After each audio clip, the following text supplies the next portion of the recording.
Salutations, je suis Alfred Kermit et bienvenue dans ce chapitre 32 des archives de l'âge d'espoir d'Iridia. Yuka avait assisté à la scène, tandis que Marcus Brachyald s'était adressé à cet étrange individu qui s'était présenté comme étant Ascar, le roi des enfers. L'homme avait souhaité passer un marché avec lui, si bien que l'être démoniaque avait ouvert un portail menant à son domaine, où il les avait invités à discuter autour d'un dîner. Entre-temps, Marcus et la petite fée avaient discuté dans le jardin en émettant tout un tas de théories concernant Ascar.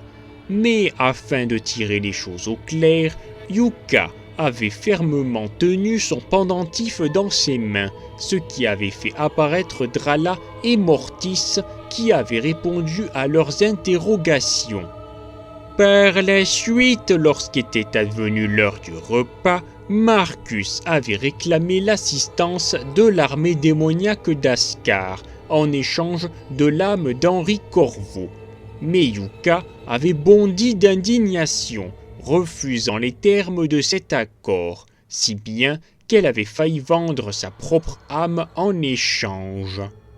Mais Marcus avait été lui-même catégoriquement contre, ce qui avait intimidé la petite fée, qui s'était enfuie du domaine en pleurs, honteuse de sa propre lâcheté.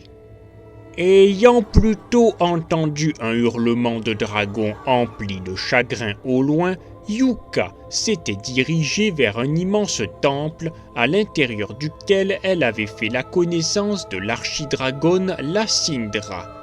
Afin de consoler sa peine, la petite fée avait passé un pacte avec elle, s'entraider afin de vaincre Corvina avec en contrepartie le retour à la vie d'Ernestius Drakeis.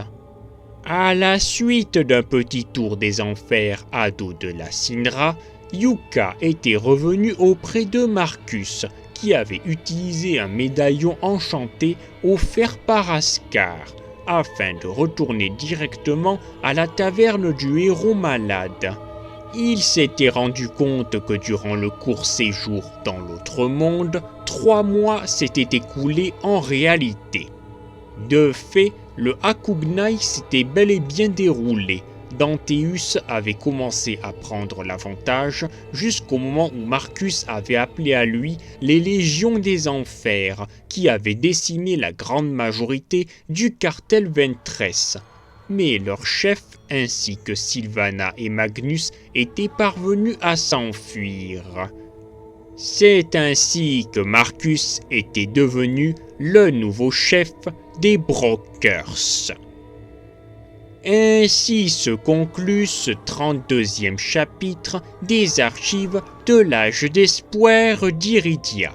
Merci à vous d'avoir écouté et regardé. À très bientôt, c'était Alfred Kermit, à vous les studios.